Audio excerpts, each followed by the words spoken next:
Beda Pak Jokowi, hari ini ketemu sama Bung Hensa bisa bilang A, besok ketemu saya bilangnya B gitu. Jadi emang masih yang asli nih ya? Masih yang Karena asli. waktu saya terakhir ketemu Siap bener, habis ijazah orang nyambut dipertanyakan ini asli nggak? Jokowi asli apa Jokowi KW? Iya, makanya. Karena memang di seluruh dunia tidak ada bedanya dengan Indonesia. Bahwa korupsi itu yang bisa melakukan adalah aktor yang ada di dalam kekuasaan. Jokowi, nggak bisa nih. Pak Prabowo ini tersandra Jokowi. Ini ada arahan ini untuk mendukung Mas Ganjar pagi-pagi gitu. Kalau enggak ada berapa menteri? Kan saya pernah ngomong kalau Pak Jokowi itu adalah pemain di tubir jurang. Kalau kita salah-salah ikut, kita yang kecemplung duluan. Dan sudah banyak kan? Itu waktu itu 46% Mas Anies. Yang kedua, kalau Mas Anies dicalonkan, jangan berandai-andai dulu. PSU di pemungutan suara ulang di 2 TPS. Satu suara tuh harganya sampai 16,5 juta. Itu murni berangkat dari pemikiran saya tentang konsep pemimpin P3 ke depan itu harus merupakan sosok yang merupakan kombinasi tokoh sekaligus toke. Kalau kita kemarin lolos yang 182.000 itu ada 12 kursi dapil yang kita lolos. Itu rata-rata yang duduk 12 kursi. Ketika saya tanyai satu-satu, itu habis berapa? Habis berapa? Di atas 15 miliar. Tetap memilih berada di P3 yang nasibnya itu ya di bibir jurang. Ini kan 2029 nanti kan penentuan. Sudah di jurang, bukan di bibir. Sudah di jurang ya? Sudah di jurang, orang nggak lolos kok. Maksud saya 2029 ini bisa jadi dinosaurus nih. Bener. Kita sampai hari ini seperti mengabaikan pesantren. Padahal pesantren itu lebih dahulu ada. Yang paling tua 300 tahun sebelum Republik ini ada. Dan ingat bahwa 90% swasta di bawah Kementerian Agama itu adalah swasta miskin. Yang gurunya dibayar lillahi ta'ala. 300.000 satu bulan.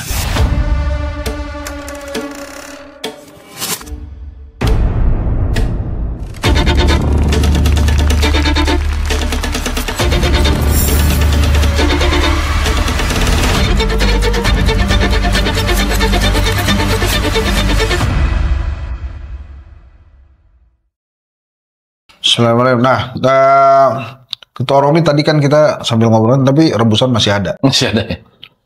Ini kita ngobrol-ngobrol. Iya. Sebagai politisi, bedanya Prabowo sama Jokowi apa? Pertama, saya kira Pak Jokowi itu lebih accessible.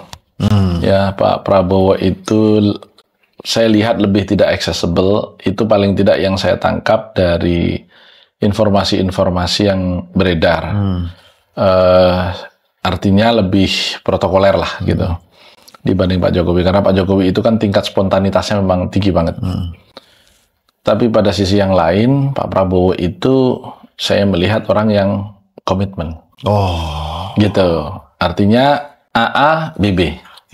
Gitu.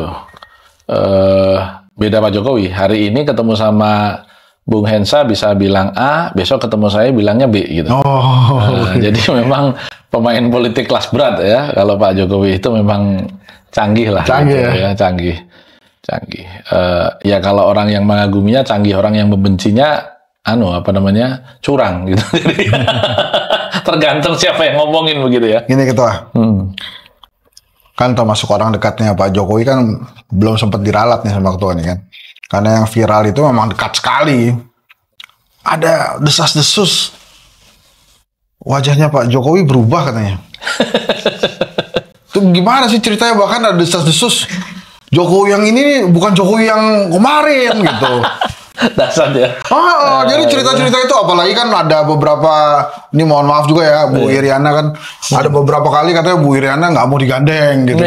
Jadilah ini desas-desusnya makin dalam. Ini sebetulnya gimana sih Ketua? Ini Jokowi yang asli itu atau bukan? Yang jelas Mission Impossible itu kan cuma di film ya. Jadi kalau ada orang kemudian nyaru persis banget itu kan nggak mungkin. Face Off itu film John Travolta sama Iya, sama Nicolas Cage. Itu Face Off. Jadi enggak lah ya, artinya ya masih Pak Jokowi, tapi soal beliau hari ini berubah wajahnya atau kulitnya ya karena ada penyakit. Dan saya pernah tanyakan juga, ya harus recovery lah gitu. Itu nggak ada yang aneh lah gitu. Jadi emang masih yang asli nih ya. Karena asli. Waktu saya terakhir ketemu, yang bener habis ijazah orangnya pun dipertanyakan ini asli nggak? Jokowi asli apa Jokowi KW? Iya, makanya kan. Di sini lah, kamu jangan ketawa-ketawa. Ini beneran nih mereka yang minta. Tanyain Pak Romi, itu beneran tanya, beneran apa enggak? Karena ya sebagai pengawat politik ternama kan saya pasti ketemu juga ya. Pak Jokowi. Tapi waktu itu masih sehat beliau, maksudnya. Ya masih sosok presiden, jadi waktu saya ditanya sama teman-teman juga, itu gimana ya waktu itu ketemu masih begitu, masih asli gitu, dan bukan masih asli ya, ini katanya kayak ada palsunya, tapi memang sama orangnya, confirm ya. Ya ketawa gitu nih. Kasihan amat masa kita meragukan keaslian Pak Jokowi. Bukan hanya meragukan keaslian ijazah, meragukan keaslian Jokowi. Saya sudah berkali-kali cerita ke teman-teman bahwa ini asli pasti. Cuma kan saya nggak punya video Pak Jokowi lempar-lempar saya begini. Makanya saya tanyain langsung. Jadi asli ya? Asli. Oh, oke. Nah sekarang waktu ngobrol dulu sama Pak Jokowi, pernah ngomong nggak Pak Jokowi ini arahnya Gibran nih mau saya arahkan kemana? Kan kalau sekarang saya justru melihatnya gitu. Mengalir aja Mas. Oh gitu, iya. Mengalir aja. Iya. Kalimat verbatimnya gitu, mengalir aja Mas. Pak rencananya untuk Mas Gibran gimana? Mengalir aja Mas. Oh mengalir aja, hanyut gitu maksudnya? Iya, artinya beliau ngomong gini, kebanyakan rencana malah dibaca orang. Itu bos. Itu canggih bos, itu ngeri bos. Nggak, karena saya melihatnya sangat mungkin justru anak emasnya Pak Jokowi itu Mas Kaisang. Karena kan dia ditempatkan saat ini sejajar dengan Megawati, dengan Prabowo gitu ya. Bahkan Pak Mardiono masih PLT, dia tidak. Iya. Nah, kalau ketua waktu itu kelihatannya gimana? Memang dipersiapkan Kaisang. Kalau kita berbicara dipersiapkan, nyatanya yang jadi cawapres itu Mas Gibran ya. Jadi dan menjadi wapres sekarang gitu. Kemudian yang kedua, kalau kita lihat atensi Bu Iriana ketika Mas Gibran itu dicalonkan sebagai wali kota, itu masih dalam posisi ibu negara, itu sampai mau menemani pendaftaran ke DPD PDIP Solo. Iya, Semarang waktu itu ketemu. Iya, Solo, DPD PDIP Jawa Tengah. Jawa Tengah di Semarang. Waktu itu terinfo bahkan diingatkan nggak pas gitu kalau sampai menemani gitu. Udahlah pokoknya kalau yang daftar putranya presiden masa nggak diterima sih. Gitu. Seingat saya memang Ibu Iriana nggak ikut. Ibu Iriana, Silvi nggak ikut. Iya, akhirnya nggak ikut. Tadinya mau ikut. Yang nemenin tuh pengawat politik ternama tuh waktu itu tuh. Oh gitu ya. Itu udah beredar kemana-mana. Saya nggak bisa ngomong enggak karena begitu saya ngomong enggak ada yang punya foto saya satu bis sama Mas Gibran. Akhirnya nggak berangkat kan? Akhirnya nggak berangkat memang. Nah waktu itu diingatkan. Diingatkan oleh pas pampres supaya tidak berangkat gitu. Jadi saya kok belum melihat bahwa ya biasalah dalam keluarga itu kan ini anaknya mama, ini anaknya papa. Kan kadang-kadang ada begitu juga kan. Nah, gitu. Ketua, ini mohon maaf nih kalau nggak berkenan ya. Nah, waktu itu sempat kena OTT tuh. Yang lari-lari pakai ojek itu. Itu Pak Jokowi ngomong apa ke Mas Romi waktu itu? Sempat ketemu lagi nggak, atau marah, kecewa, atau ya udah aja dibiarin sampai kasus hukum selesai? Oh, sampai kasus hukum selesai? Nggak, sama sekali nggak ditelepon, nggak ada. Tapi setelah itu sempat ketemu. Oh iyalah, kalau setelah itu iyalah. Terus kalau selama proses hukum ya enggak. Nah begitu selesai nih, ketua keluar nih, selesai, ketemu Pak Jokowi. Pak Jokowi gimana? Ketawa-ketawa atau wah syukurin lo atau gimana gitu? Kayak gimana tuh? Ya dia bilang prihatin lah. Dia sampaikan keprihatinan. Saya ya tentu saya menyampaikan hal, kalau dalam politik itu kan apa ya, hukum dan penjara itu kan sebuah keniscayaan bagi politisi papan atas gitu. Karena apa? Karena memang hukum dan penjara itu adalah alat untuk melakukan pengekangan terhadap pertarungan politik. Itu yang paling gampang gitu. Jadi orang yang masuk ke penjara atas nama judul apapun, apakah itu korupsi, penistaan agama, apakah itu ujaran kebencian gitu ya, atau menghina orang lain, itu kan sebenarnya bahagian dari risiko pertarungan politik. Gitu. Orang yang dipenjara belum tentu salah, banyak orang yang salah tidak dipenjara. Karena lebih banyak lagi orang yang salah tidak dipenjara. Kenapa? Penjaranya terbatas. Masih bisa ketawa loh dia. Iya dong.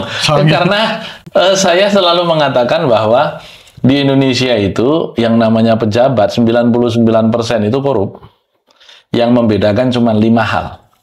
Udah tahu belum? Belum, Pak. Satu, besar kecilnya. Badan. Besar kecilnya uang yang dikorupsi gitu. Wah, kan. Jangan sensitif gitu dong. Yang kedua, ketahuan atau enggak. Oke. Yang kedua, modus operandinya. Maksudnya? Ya, kan ada fiktif, ada underspec, macam-macam lah ya. Terus itu modus operandi. Yang ketiga, ketahuan atau enggak.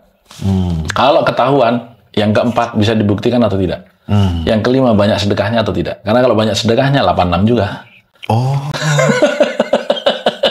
Jadi 5 hal itu yang membedakan. Karena apa? Karena memang di seluruh dunia tidak ada bedanya dengan Indonesia. Bahwa korupsi itu yang bisa melakukan adalah aktor yang ada di dalam kekuasaan. Nah, kita geser ke masa kini. Salah satu strategi politiknya Pak Prabowo kan merangkul semua. Ya. Itu sudah dirangkul P3 oleh Udah dong, PLT kita kan jadi UKP. Oh iya ya, satu ya. Satu. Oh, nggak mau nambah lagi. Ya, itu kurang silaturahmi tadi saya bilang. Oh, nah itu gimana tuh? Jangan-jangan udah pasti beliau lagi ntar ketua umumnya? Enggak, karena kita kan juga melakukan pengecekan dengan saluran-saluran yang ada bahwa Pak Prabowo sebagai ketua umum partai juga tidak menginginkan cawe-cawe. Nah itu salah tadi kan sempat tanya, apa bedanya dengan Pak Jokowi? Nah gitu, kalau Pak Prabowo nggak mau cawe-cawe. Oh, jadi yang karena beliau ketua umum partai dan bahasanya, saya tidak mau partai saya digitukan, jadi saya juga tidak akan menggitukan partai. Jadi yang sebelumnya emang itu? Oh iya, kalau Pak Jokowi kan memang proaktif. Proaktif dan kreatif. Proaktif dan kreatif ya. Malah over kreatif. Itu emang kenapa sih Pak Jokowi nggak bikin partainya? Waktu itu sempat ngomong nggak, Gus? Sempat. Saya ngomong waktu itu, Pak nggak bikin partai. Buat apa lagi, Mas? Ya kalau saya sih benar juga. Saya waktu itu nimpalinnya, iya Pak ya, Bapak nggak punya partai aja jadi presiden 2 periode. Artinya kan bikin partai juga nggak jadi presiden lagi kan? Secara undang-undang dasar kan nggak mungkin lagi. Buat apa kan gitu? Jadi beliau sudah terbukti tanpa memiliki partai, tanpa menjadi pimpinan partai, bukan hanya ketua umum, pimpinan partai, beliau bisa duduk sebagai presiden. Canggih. Artinya ya kalau istilah yang sempat dimunculkan Pak Sandi waktu itu habis silaturahmi ke Pak Jokowi akan tetap mengkonsentrasikan diri aktif di dunia politik sebagai partai perorangan. Gitu. Ya. Tapi Ketua Romi ini masih menjadi sosok unggul ya, quote and quote lah di P3. Emang kenapa bisa begitu? Apa banyak duitnya atau? Politisi itu kan harus memiliki kecerdasan manuver ya. Kemudian dia juga harus kaya referensi. Dia juga harus rajin silaturahmi. Nah mungkin saya nggak tahu ya apakah saya hebat atau tidak.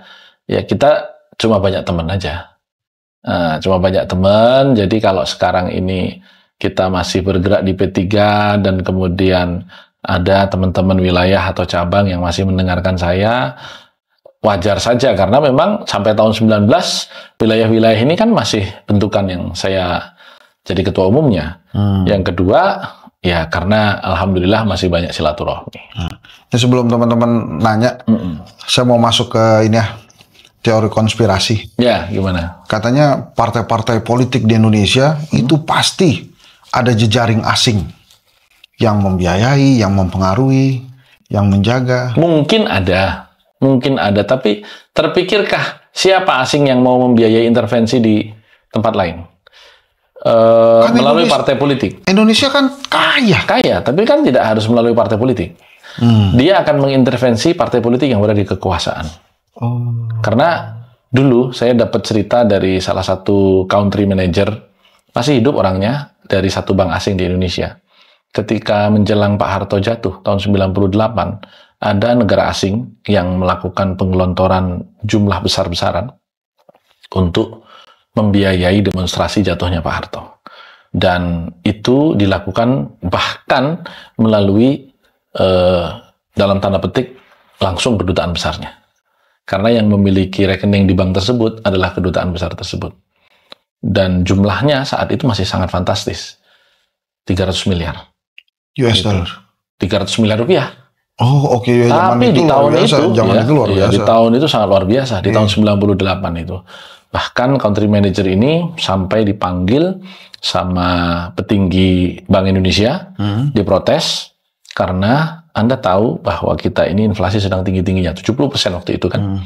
Kenapa Anda melakukan penggelontoran uang besar-besaran? Dia bilang bahwa saya ini adalah bankir asing, bank saya bank asing, pemilik rekening ini adalah negara asing. Saya tidak bisa mencegah, karena tidak ada hukum yang membuat saya bisa mencegah itu. Tapi itu menghancurkan ekonomi kita. Ya, tapi kan uang-uang dia. Gitu. Terus, Anda harus melakukan pencegahan. Silahkan kalau Ibu mau melakukan pencegahan. Emang siapa yang punya rekening itu? Dikasih lihat. Kaget. Gitu. Artinya bahwa intervensi asing itu ada. Di tahun 65 juga ada. Aktor-aktornya di Indonesia pasti ada. Tapi most likely, paling tidak di P3 tidak pernah 1 rupiah pun dari asing. Ya, dan saya meyakini itu juga tidak ada di partai-partai yang lain ya. Tapi kalau dia masuk lewat kekuasaan, lewat upaya untuk melakukan destabilisasi, ya kan begitu. Nggak, tadi ketua udah ngomong tentang asing-asing 28 Agustus ada nggak? 28. Intervensi asing. Nggak ada lah. Kata presiden ada. Enggak lah, nggak ada urusan kalau ini kan tanya pendapat saya kan? Iya. Nggak ada. Oh, nggak ada ya? Dari informasi yang saya serap nggak ada, dan dari semua balutan teori konspirasi yang mungkin tidak masuk akal. Karena sedikit sekali di seluruh dunia ini negara yang mau mengintervensi negara asing. Mungkin Pak Hendro atau Pak Prabowo sih ngomong ada asing? Pak Hendro. Saya pastikan tidak. Oh. Kenapa? Karena tidak ada satupun kekuatan asing yang mau mengintervensi pemerintah yang baru terbentuk. Gitu. Apalagi negara asing ini sendiri di negaranya juga lagi kisruh, gitu. Jadi sudah pasti enggak. Begitu. Nah, kita balik lagi ke ini. Udah ketemu Pak Prabowo? Belum. Jelang muktamar ini? Belum. Kan beliau tidak mau. Nanti dianggap intervensi. Oh. Dianggap intervensi kan kalau ditemui salah satu gitu. Saya bilang sama Pak Lukman Saifuddin kan satu-satunya tokoh P3 yang diterima. Saya bilang, Mas, sampai maju aja lah Mas. Kenapa? Karena dalam 6 bulan terakhir ini, satu-satunya tokoh P3 yang diterima presiden hanya sampai, oh itu nggak ada urusan sama P3, itu gerakan nurani bangsa. Iya, tapi kenapa dia nggak maju ya? Kan menteri juga pernah. Iya, Pak Lukman itu seniman. Seniman dia. Jadi ya sekarang beliau menikmati, kesenimannya. Seniman motor dia. Maksudnya seneng touring. Ini kelihatannya apa yang terjadi saat ini, Ketua? Menurut pandangan P3 ya, Pak Prabowo kan katanya sangat dipengaruhi Jokowi. Nggak bisa nih, Pak Prabowo ini tersandera Jokowi. Enggak lah. Inilah Jokowi apa? Begini. Kita mengecilkan Pak Prabowo lah kalau kita sampai masih mengatakan punya pandangan seperti itu.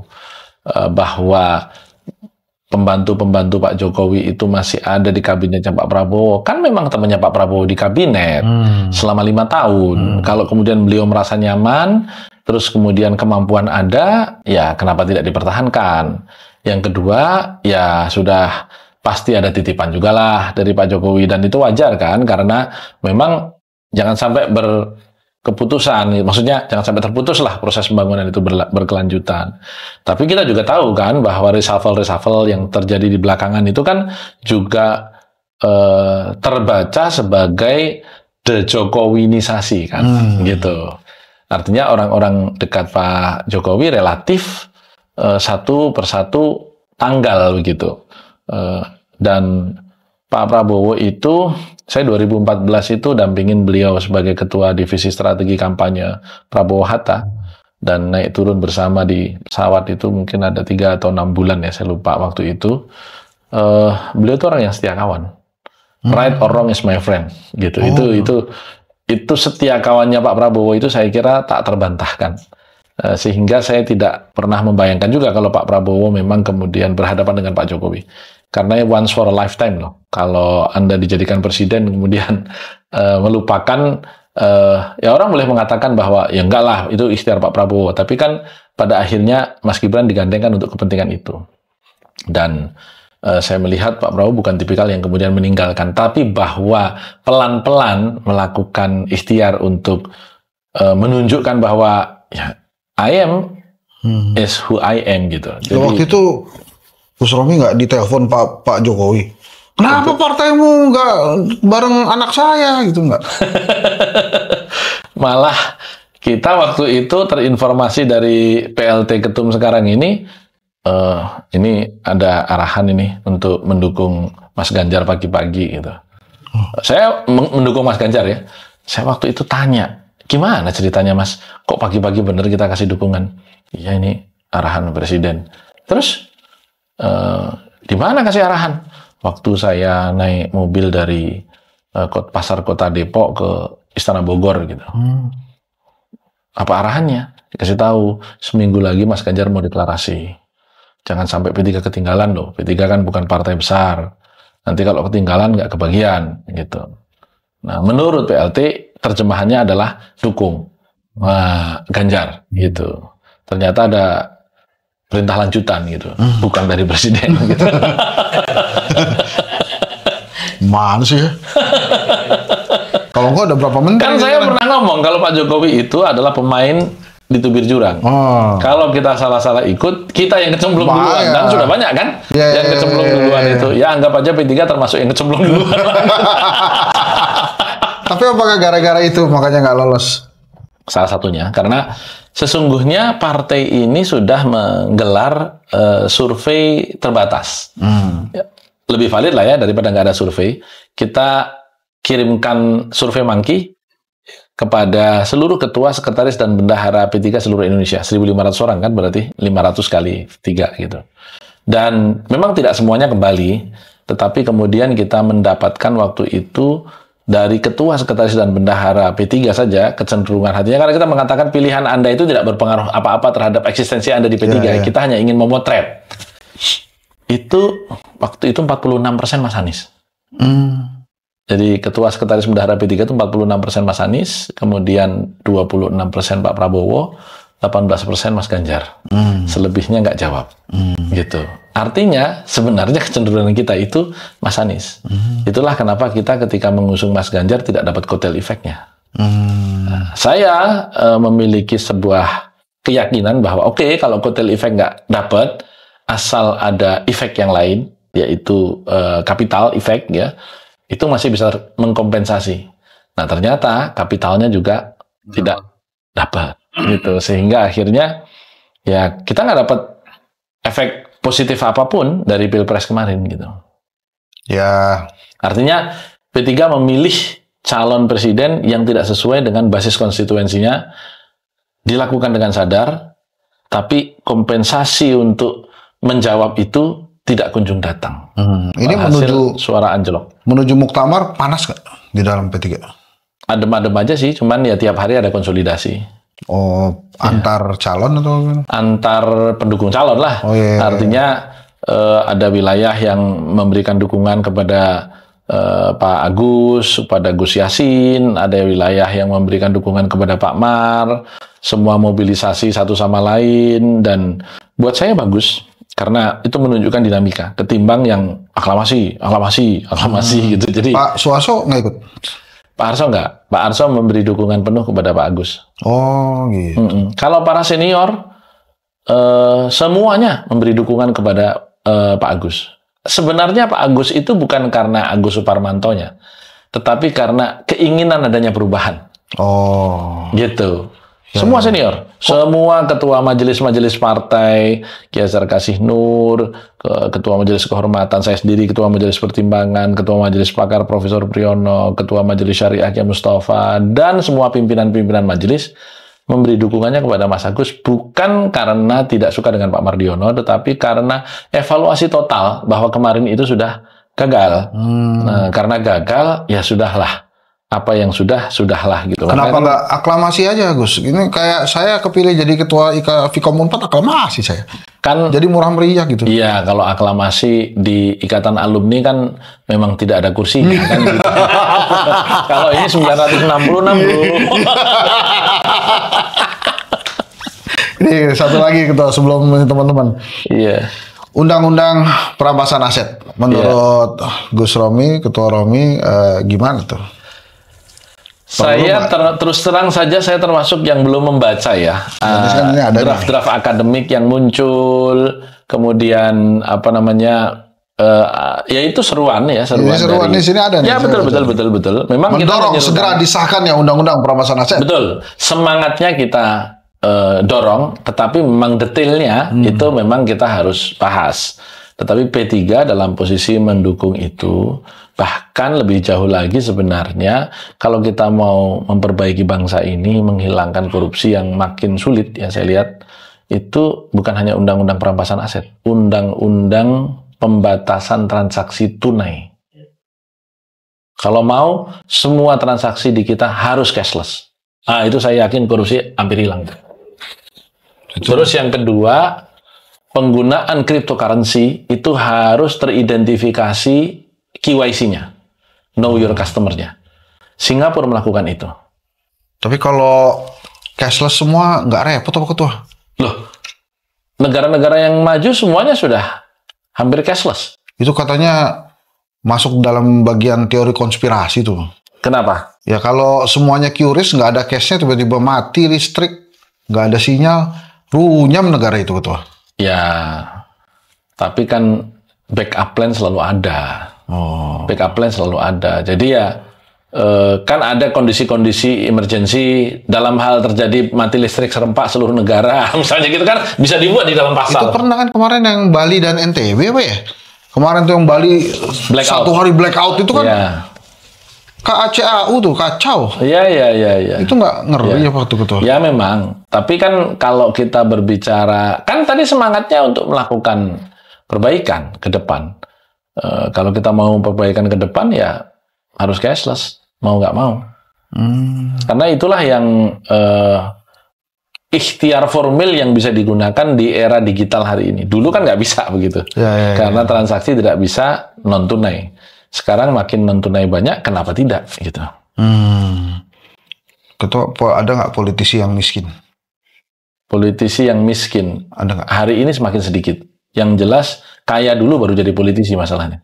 Oh, oke. Bukan miskin terus jadi politisi jadi kaya gitu? Ada juga yang begitu. Ada juga yang memang sudah kaya, apalagi hari ini. Gimana nggak kaya duluan? Orang maju jadi anggota DPR aja minimal 15 miliar. Iya ya. Iya. Itu kan nggak mungkin pakai modal ngutang. Kalaupun ngutang ya sedikit-sedikit lah.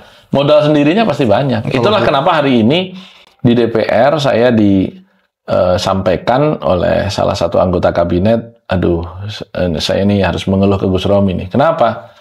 Karena perdebatan substansial di DPR itu semakin tidak ada. Kenapa? Kualitas anggota DPR-nya turun jauh. Gitu. Jadi itu memang menyedihkan. Kenapa? Karena yang latar belakangnya aktivis, kalau di P3 yang latar belakangnya mubalik, ya, penggerak sosial, itu makin sedikit. Kenapa? Mereka nggak punya cukup uang untuk bertarung. Yang bertarung itu semua adalah para toke-toke atau anak-anaknya toke. Gitu. Sehingga memang dengan segala hormat, ya kualitas intelektualnya memang semakin turun. Kalau di kedai kopi sih kualitas tim di sini luar biasa kuatnya. Tapi kalau 15 miliar saya nggak yakin mereka. Saya nggak tahu kalau warisannya. Sekarang DPR kabupaten gitu. Aja 2 miliar. 2 miliar? 2 miliar. Minimal. Ini ada manusia pertama di bumi ya, saya nggak tahu kekayaannya berapa ini. Si Adam ini. Ada yang mau nanya? Ada Pak. Ya silakan. Ini kan Munas juga. Muktamar. Muktamar. Ada cara jitu nggak biar masuk parlemen? Yang pertama, yang kedua kan udah pernah di voting itu, di polling ya. Iya, di polling. Banyak didukung. Iya. Kalau Pak Anies maju lagi 2009, semoga dukung Anies 2029. Pertama soal cara jitu untuk kembali ke Senayan. Itu pertama yang harus kita lakukan, pemimpin yang terpilih di dalam muktamar besok itu harus orang-orang atau orang yang memiliki 2 kekuatan sekaligus. kapital dan sosial. Modal kapital dan modal sosial. Itu dulu. Kalau tidak, maka sulit. Gitu. Maka cara jitu pertama ya memilih pemimpin yang tepat untuk kebutuhan P3 2029. Yang kedua, menggandeng vote getter. Nah, vote getter ini biasanya tidak semua memiliki kapital, gitu. Maka paduan antara kapital yang dimiliki partai dengan vote getter yang kita ambil dari luar inilah cara untuk kembali. Dan yang ketiga, partai berbasis Islam itu sebenarnya perolehannya tidak pernah bergeser sejak pemilu 2004. Ya, kalau kita lihat data perolehan partai berbasis Islam itu tahun 2004 itulah mulai di angka sekitar 30%. Sebelumnya itu maksimum di angka kurang lebih 39%. Total ya? Tahun total. Iya, 99. Dengan 42 partai politik waktu itu, ada partai berbasis Islam kurang lebih kalau nggak salah sekitar 17 atau 15 partai gitu. Itu totalnya 39. Tapi setelah itu 2004 turun dan stabil di angka kisaran 29-30. Nah, artinya kalau P3 mau naik, sebenarnya ini jeruk makan jeruk. Ngambil segmen partai lain. Itu ya jawaban saya. Yang kedua, kalau Mas Anies dicalonkan, jangan berandai-andai dulu. Karena saya juga belum tahu saya ada di kepengurusan atau tidak. Jadi rasanya terlalu pagi dan naif kalau saya menjawab hari ini, oh pasti P3 dukung. Lah, kita belum tahu Mas Aniesnya maju atau tidak. Begitu. Yang kedua, kalau jangan sampai kejadian Depok Bogor kejadian lagi tuh. Iya. Begitu kira-kira. Jadi saya belum bisa menjawab soal itu. Oke, ada lagi? Pawapres kan nggak punya partai. Punya dong, PSI. Bos, kan belum anggota, nggak ditawarin. Enggak lah, jelas PSI lah. Kalau Pak Wapres partainya jelas PSI karena kan putranya Pak Jokowi yang jadi ketua umumnya. Ini kan kakaknya. Jadi ya kalaupun tidak merupakan anggota ya paling tidak ya anggota keluarga. Sama aja kayak dulu kan ada keluarga Cendana nggak jadi anggota Golkar kan itu kira-kira ya begitulah. Begitu. Begitulah. Ada lagi? Tadi kan terkait rencana untuk 2029. Segmentasi elektoralnya P3 kan masih di musim tadi kan jeruk makan jeruk ya. Iya.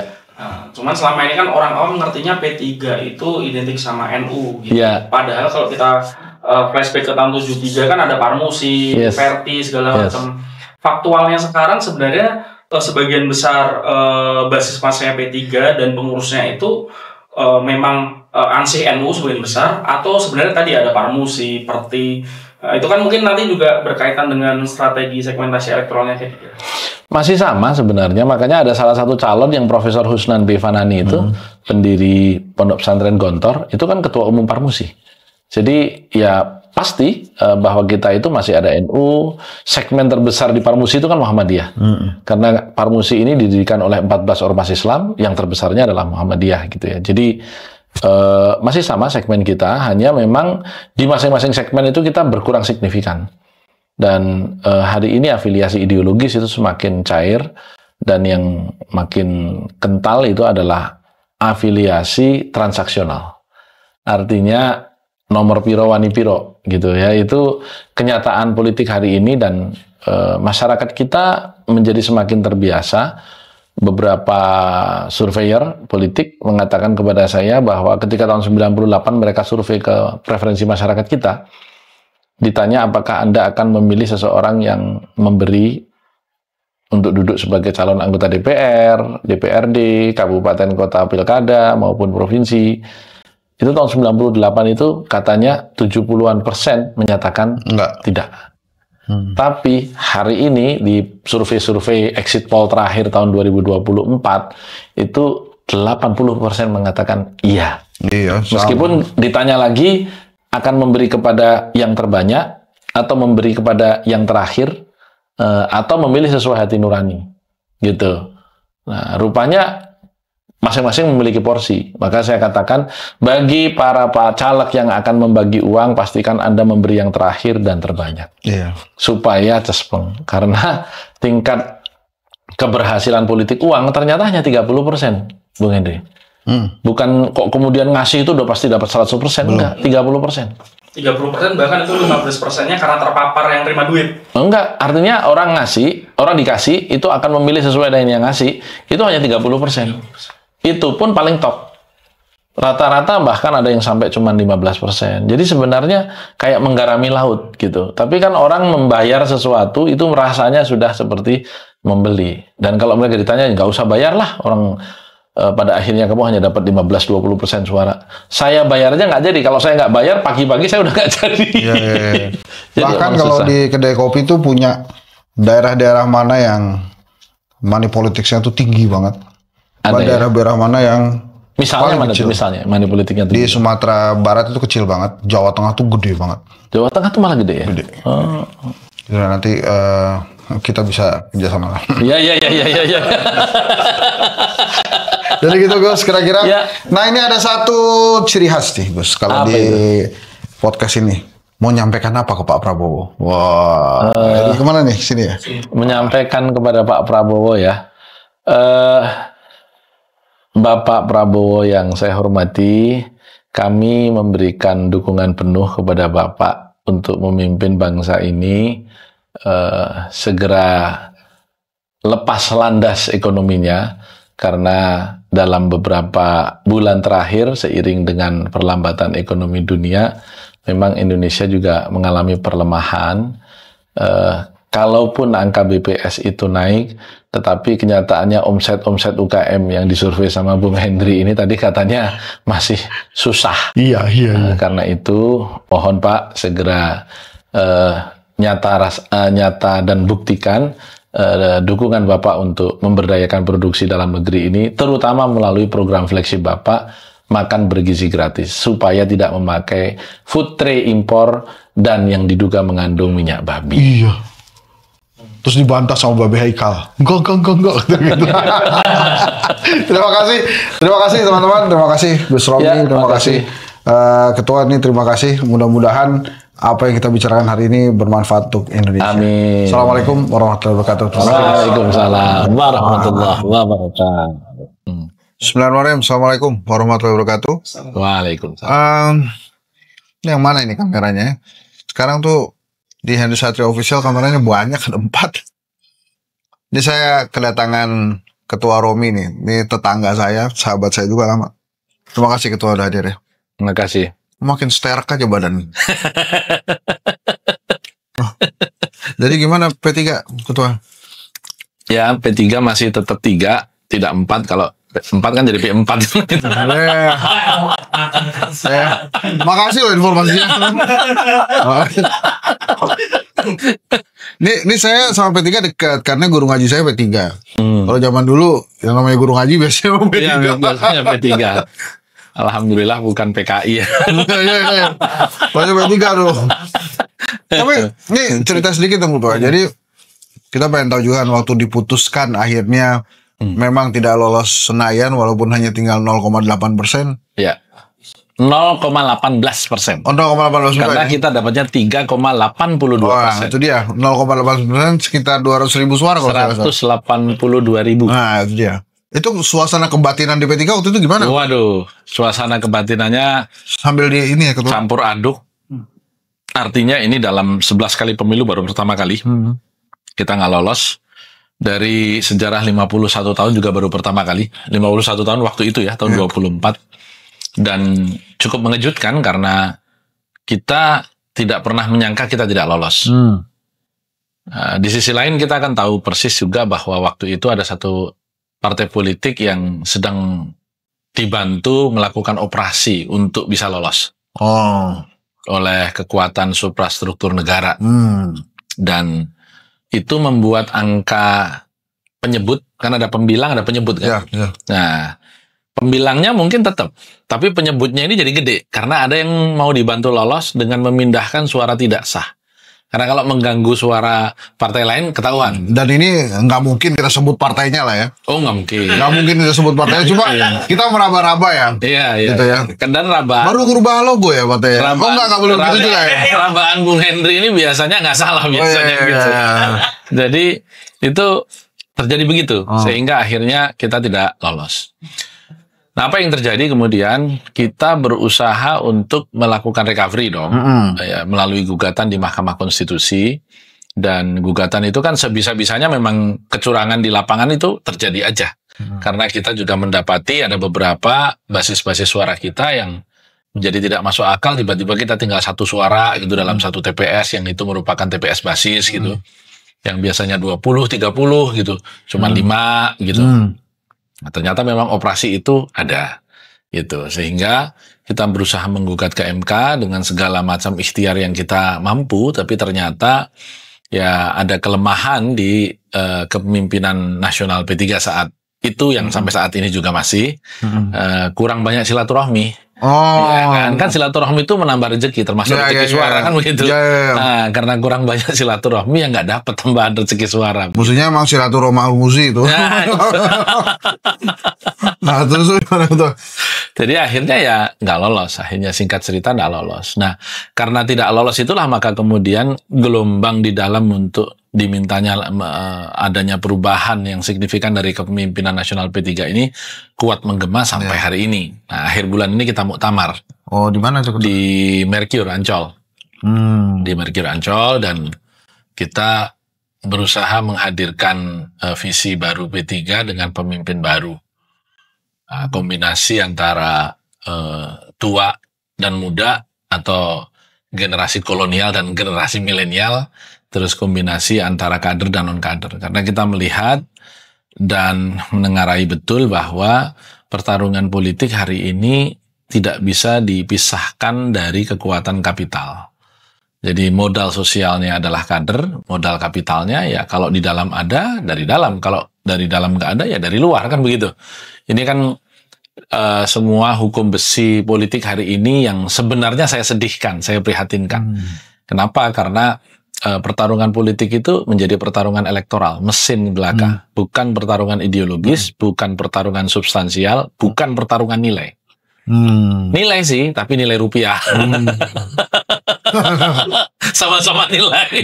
Yang dulu nilainya bukan rupiah, artinya nilai-nilai perjuangan, apakah itu sosialisme, apakah itu ekonomi pasar. Karena lagi rame nih urusan Menteri Keuangan dengan statement-statementnya, maka saya bicaranya ekonomi gitu kan. Atau kemudian ekonomi terpimpin, ekonomi komando, ekonomi kerakyatan, artinya nilai-nilai yang itu merupakan ideologi dalam bernegara. Itu yang menjadi perjuangan partai politik saat itu. Tetapi makin kemari partai politik itu murni perjuangan elektoral. Suara di sini berapa? Store KTP. Berapa harganya? Nah, gitu. Oh, gitu ya? Kemarin saya dilapori ketua DPW saya di Kalimantan Tengah, di Barito Utara itu terjadi PSU sampai putaran ketiga. Sekarang tinggal 2 kabupaten aja nih yang sampai putaran ketiga. PSU di pemungutan suara ulang di 2 TPS. 1 suara tuh harganya sampai 16,5 juta. 1 suara. Ada yang belum gajian? Pindah KTP maksudnya. KTP. Sekarang baru mau pemilihan lagi soalnya. Disegerakan aja. Coba bayangkan. Terus mau dibawa kemana negara ini kan? Kalau semua pertarungan itu ujung-ujungnya transaksional, saya kira Profesor Burhanuddin Muhtadi harus melakukan koreksi terhadap disertasinya. Karena dulu 2016 temuannya adalah Indonesia negara dengan money politik tertinggi kedua setelah Uganda. Harusnya disertasinya tahun 24 habis pemilu. Indonesia udah nomor 1. Gitu. Jadi katanya bangsa yang besar itu menyukai angka-angka yang besar. Indonesia ini angkanya besar-besar. Untuk balik lagi ke situasi kebatinan waktu itu. Itu begitu tahu salah-salahan, evaluasi bersama, atau langsung ada beberapa yang pindah partai? Pindah partai nggak ada, tetapi bahwa dilakukan evaluasi bersama dalam rangka mencari suara untuk kembali, ya. Artinya semua caleg dikumpulkan, terutama caleg nomor urut 1, ditanyai, mana TPS kamu yang perkiraan suara kamu hilang. Diidentifikasi waktu itu. Terus kemudian dilakukan langkah untuk melakukan gugatan, dan gugatan kita itu jumlah TPS yang digugat itu ada hampir separuh dari jumlah TPS yang ada, hampir 400.000 TPS. Dan nggak dapat juga itu suara 180.000 itu. Nggak cukup. Nggak cukup. Jadi artinya nggak sampai 182.000. Sebenarnya tuh bukan nggak cukup suaranya, nggak cukup buktinya. Nah, itu dia. Karena memang ya apa ya saya bisa katakan kelemahan partai politik itu kan di penyiapan saksi. Betul. Saksi itu pertama kalau ongkosnya tinggi, endurance-nya tinggi. Dia betul-betul nggak pulang dari jadi kader di TPS militan gitu, nggak pulang-pulang. Kalau tinggi honornya bertahan lama, rendah honornya bertahan sebentar. Nggak ada honornya, nggak ada datang.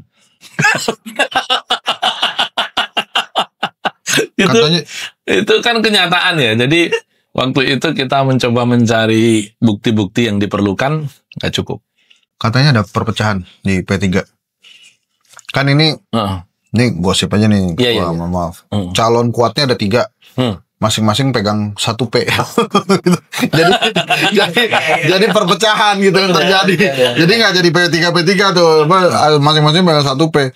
Itu emang benar gitu, belum jadi satu lagi. Soalnya kan P3 nih dulu zamannya ketua tahu tuh ya, sempat dibelah bambu, terus masa sekarang nggak jadi satu lagi. Ini bener nggak isu perpecahan itu sekarang? Sebenarnya bukan perpecahan, tetapi perbedaan pendapat. Nah, kalau perbedaan pendapat masih aman. Yang penting orang perbedaan sih ngomongnya gini. Jangan perbedaan pendapatan. Oh iya. Sepakat ya. Jadi kalau perbedaan pendapat itu disebut perpecahan, saya kira tidak tepat. Ya, karena tapi kan toh kita tidak melakukan upaya-upaya konstitusional untuk memakzulkan Pak Mar misalnya.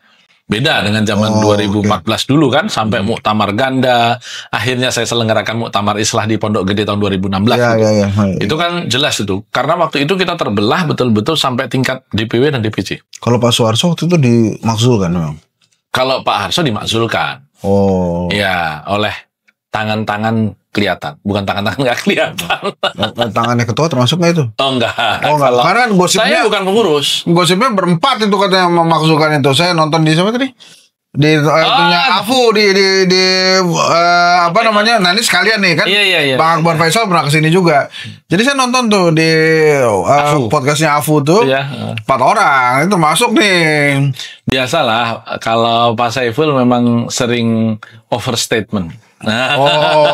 Overstatement tuh apa tuh? Artinya ya hal yang tidak tahu dia ceritakan gitu. Jadi kan kemudian aslinya begitu. Jadi saya gimana mau memakzulkan pengurus aja enggak. 2020 itu saya diminta oleh Pak Harso menjadi pengurus setelah Muktamar Makassar. Saya menyatakan waktu itu beri saya waktu untuk berkumpul bersama keluarga. Sehingga saya tidak mau jadi pengurus. Waktu itu begitu. Bagaimana nggak jadi pengurus bisa memakzulkan? Gitu. Yang memakzulkan orang dekat kekuasaan dituduhannya. Ya, kalau orang dekat itu memang tidak salah. Tetapi kan tidak berarti kedekatan itu berarti menjalankan apa yang diminta oleh kekuasaan, kan begitu. Kita baru tahu ya. Kita baru tahu loh itu. Yang jelas ya PLT sekarang lah. Gitu. Aktor utamanya ya PLT hari ini yang menjabat menjadi aktor utama. Tapi canggih juga ya, biasanya begitu kalah terus ada keinginan untuk dimakzulkan, yang ini justru nunggu muktamar dulu. Karena kita, ya terutama saya pribadi, sudah capek dengan aneka konflik, sehingga kita harus ketemu muktamar. Kalau enggak, siklus di P3 tidak pernah normal. Bahkan muktamarnya pun kita pentokin nih sampai 5 tahun benar-benar. Muktamar P3 itu sejak tahun 2002 tidak pernah ada yang 5 tahun. Selalu ada belah bambu. Selalu ada percepatan karena ada potensi konflik dipercepat. Misalnya 2002 kita muktamar itu terakhir 5 tahun tuh 2007. Tapi setelah 2007 muktamar kembali 2011. Harusnya kan kalau 2007 tambah 5 tahun 2012 itu 2011. 2011 harusnya muktamar 5 tahun kan? 2014 muktamar cuma 3 tahun. 3 tahun harusnya muktamar 5 tahun harusnya 2014 kan 2019. 2016 muktamar lagi. Begitu. Seneng ya. Nah, yang jadi IO. Muktamar terus ketua ini kan ini kan calonnya sekarang ada 3 siapa? Agus Parmanto. Ya, Agus. Terus Pak Mardiono. Ya, sama Pak Amran. Pak Amran enggak? Hah? Masa? Enggak. Itu sangat terdengar itu. Iya, saya atas nama Amran Sulaiman mengatakan tidak. Oh gitu. Dan silahkan dicek ke Pak Amran Sulaiman begitu. Terus Bohirnya kemana? Bohir yang diluluskan itu kemana tuh? Ya tidak jadi. Ini baru nih. Enggak, udah lama.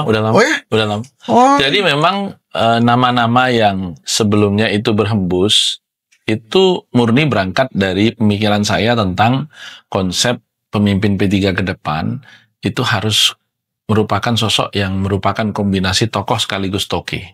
Yes, cocok. Ya, kenapa harus ada modal sosial dan ada modal kapital? Kenapa? Karena ternyata modal kapital saja terbukti tidak sukses. Kurang apa? Partai sebelah itu konglomerasi ya. Punya 3 TV, punya 12 radio, lebih hafal orang itu marsnya daripada Indonesia Raya kan? Itu kurang toke apa? Tapi karena bukan tokoh, ya kan, akhirnya ya nggak lolos juga. Itu dalam politik toke saja itu tidak cukup, tapi dalam politik tokoh saja itu cukup. Nah gitu. Tokoh saja itu cukup. Hanya di P3 hari ini di dalam yang namanya tokoh saja itu cukup, itu ketokohannya harus maksimal daya tariknya. Tapi nah kan itu nggak ada. Belum ada gitu. Ya nggak ada, makanya. Belum ada. Bahkan hari ini di tingkat nasional, orang yang betul-betul disebut tokoh bisa menggerakkan spontanitas dukungan, itu bisa dihitung jari. Ya, bisa dihitung jari. Nah, karena kita belum mendapatkan tokoh nasional yang bisa dihitung jari, menggerakkan tokoh mau untuk memimpin P3, berarti harus kombinasi tokoh sekaligus. Ini saya gosip lagi ya. Pak Amran nggak jadi itu karena nggak dapat restu dari penguasa atau gimana? Konon kabarnya begitu. Oh gitu. Iya. Jadi bukan hanya Pak Amran, Pak Dudung juga. Oh iya ada Pak Dudung. Iya, Pak Dudung. Mereka bukan belum bergerak. Jadi saya mau sampaikan apa adanya bahwa memang sayalah yang mengundang beliau-beliau itu. Kenapa? Karena tadi kebutuhan tokoh dan toke. Toke itu tidak berarti mereka harus kaya ya. Tapi mereka memiliki pendukung yang mampu menggerakkan sumber punya akses lah. Punya akses. Makanya ketika pertama saya temui, yang pertama dari semua nama yang saya sebut di Mukernas Desember 2024 adalah Pak Sandiaga Uno. Ini memenuhi kriteria tokoh dan toke sekaligus kalau dia. Ketika saya temui, beliau mengatakan juga kalau saya memang sudah lama beliau itu punya niat, dan buat saya oke lah ya, bila ketua Bapilu, karirnya juga cemerlang begitu ya, bisnisnya tajir gitu, nggak punya pilihan lain, follower media sosialnya masih belasan juta gitu kan. Itu benar nggak punya pilihan lain, mau kemana dia sekarang? Iya. P3. Iya. Dia sebenarnya pasti banyak pilihan. Kalau gitu. Namanya tokoh dan toke itu banyak sekali pilihan hari ini. Aman. Cuman memang dia mengatakan saya tidak mau disebut orang yang sering lompat partai. Jadi P3 ini menjadi partai terakhir. Bagus dong. Pilihan saya cuma di P3 atau saya berhenti dari saya begini-begini teman main basketnya Mas Andi tuh. Nggak percaya saya. Jangan. Bentuknya nggak meyakinkan. Enggak, memang begini. Kalau setelah main basket badan saya nggak segini. Ini karena setelah makan siang jadi segini. Gitu. Jadi dia posisi Pak Sandi, dia mengatakan akan maju kalau dapat restu. Jadi sekarang siapa ya calonnya? Sekarang ya tinggal Pak Agus, PLT sekarang, incumbent. Pak Mardiono. Ada yang sudah deklarasi satu lagi, Profesor Husnan Bevanani, mantan duta besar Azerbaijan. Jadi 3. Dari 3 itu kelihatannya mengkerucut kedua, Pak Agus Suparmanto sama Pak Mardiono. Kalau dari Pak Agus dengan Pak Mardiono kira-kira? Kalau mewakili harapan P3 di semua WhatsApp group, mereka menginginkan perubahan. Bukan soal mereka tidak suka dengan Pak Mardiono, tetapi mereka tahu ilmu manajemen partai, kalau orang yang sama itu tidak akan memiliki hasil yang berbeda. Kan ajaran manajemen begitu. Jadi kalau kemarin Pak Mardiono dimodalin 19 kursi saja hilang, apalagi ini nggak ada modalnya. Bisa tekor P3 nanti. Gitu. Pak Agus Parmanto ini pernah jadi Menteri Perdagangan ya? Menteri Perdagangan. Betul. Oke. Silakan, ada yang bertanya tentang P3? Kasih. Tapi ini saya tanyanya nggak tentang tadi apa Muhammad. Ya. Flashback ke waktu 2018 tuh. Jadi saya punya penasaran kenapa waktu itu Pak Romi ya bisa jadi panditnya final Piala Dunia tuh. Jadi apa? Pandit. Komentatornya waktu final Piala Dunia kan. Waktu ya. Itu kan rame tuh di media sosial. Ini gimana? Tiba-tiba ada politisi jadi panditnya final Piala Dunia kan. Jadi di Twitter rame, di Facebook rame gitu. Ya namanya partai politik kan butuh panggung ya. Karena politik itu kan persepsi dibentuk di atas panggung kan. Panggung yang paling mudah media kan gitu. Makanya waktu itu ya kita mencoba untuk berkomunikasi dengan semua saluran komunikasi yang ada. Karena kita ingin menyasar milenial yang tentu penggila sepak bola ini memiliki fanatisme tersendiri. Makanya saya masuk ke situ. Dan bukan hanya itu. Di acara-acara siang hari yang emak-emak pun kita masuk juga gitu. Jadi mana yang bisa masuk ya masuk. Gitu. Klubnya apa? Kan? Klubnya. Saya pun udah lupa waktu itu. Nggak, kalau suka apa? Klub bolanya? Dengan bola terus terang saya bukan penyuka bola. Terus kalau saya penyuka basket. Oh, sama kita bisa main itu. Tapi sayang ketua Sandinya nggak ikutan ya. Jadi nggak jadi maju beneran nasi confirm. Nggak confirm. Oh. Padahal kita bisa bikin piala P3 Pak Sandi nggak jadi. Gosipul, istilah beliau itu saya kirim sinyal tapi nggak mantul. Pak Dudung udah konsolidasi ketemu wilayah sampai 24-25 DPW. Habis lebaran halal bihalal nggak boleh. Pak Armran setelah itu nggak boleh gitu. Touch Yasin. Nah, Touch Yasin ini paket sama Mas Agus Suparmanto. Oh, dia sekjennya atau Insya Allah. Nah, kalau Tamirin bersedia atau setuju dengan itu ya paketnya. Itu nggak maju lagi kan? Kita jadi kingpin aja di belakang. Ngeri saudara-saudara sekalian. Karena terus terang saya sekarang sedang balik membangun kembali dunia usaha yang sudah saya tinggalkan kepada profesional-profesional yang menanganinya cukup lama gitu ya. Jadi udah terlanjur masuk ke situ ya. Kita di situ sambil tetap ngopeni partai lah. Nah itu ceritanya sekolahan yang lagi bangun sekolahan tuh gimana? Saya spill sedikit dulu. Iya.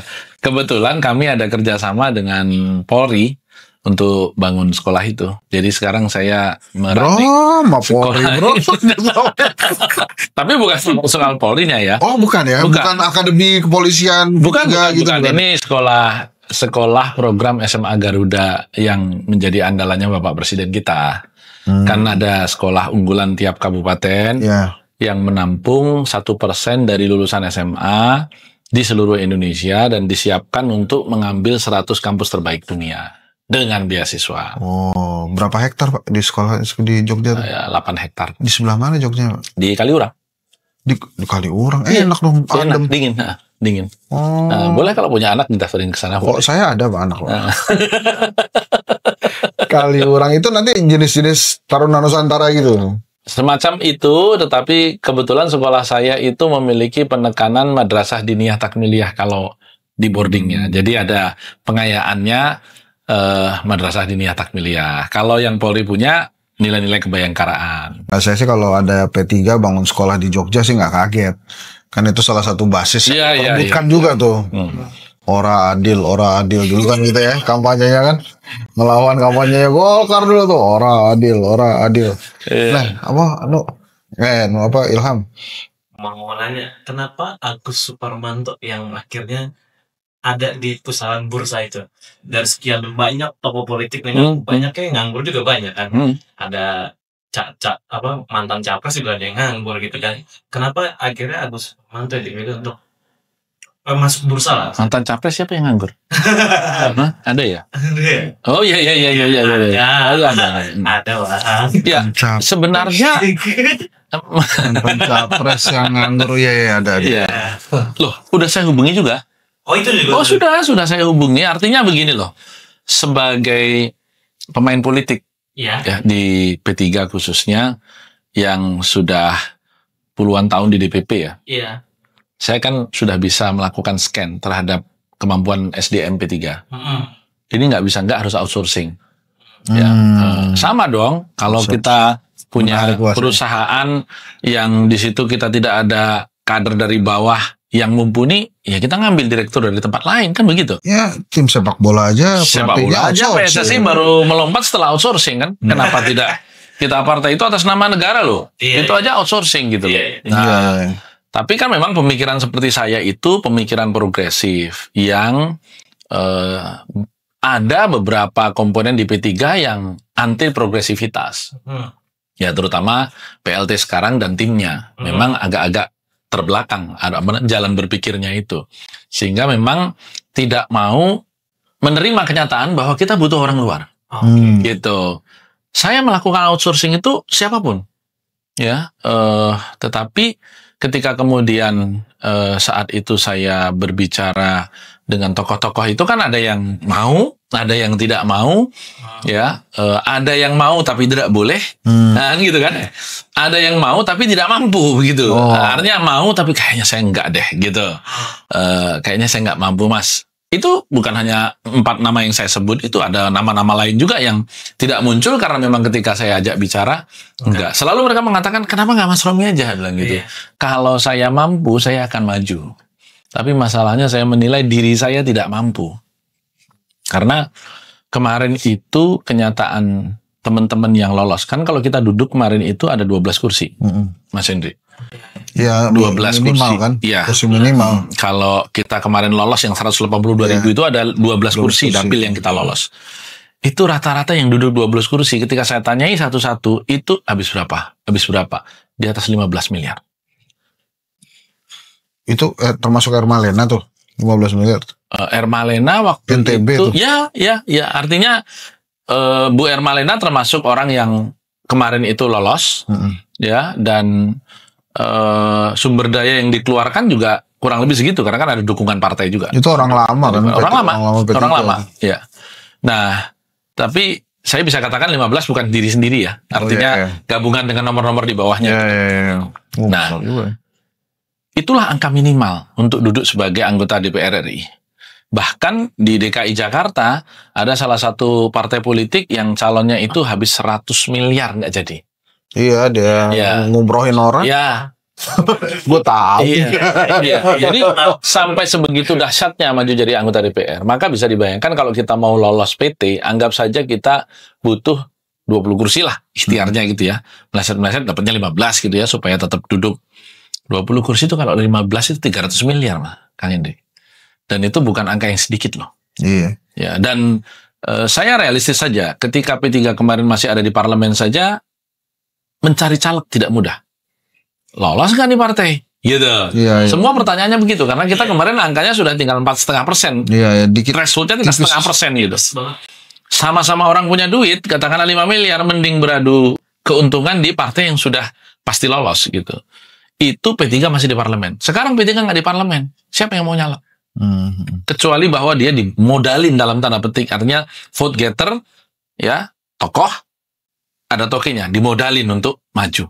Nah, yang modalin siapa? Orang kita nggak punya sumber pendapatan sekali. Kalau DPRD berapa kursi dapatnya itu? 966. Oh, banyak ya? Banyak. Memang pantas lolos sebetulnya. Iya. Itu katanya... Karena apa? Karena suara kabupaten kita 2,5 juta di atas suara nasional. Sekali lagi ini membuktikan ketidakmampuan DPP untuk menyamai suara kabupaten. Karena semua partai yang lain, Kang Hendri kan juga tahu lah data-data ya.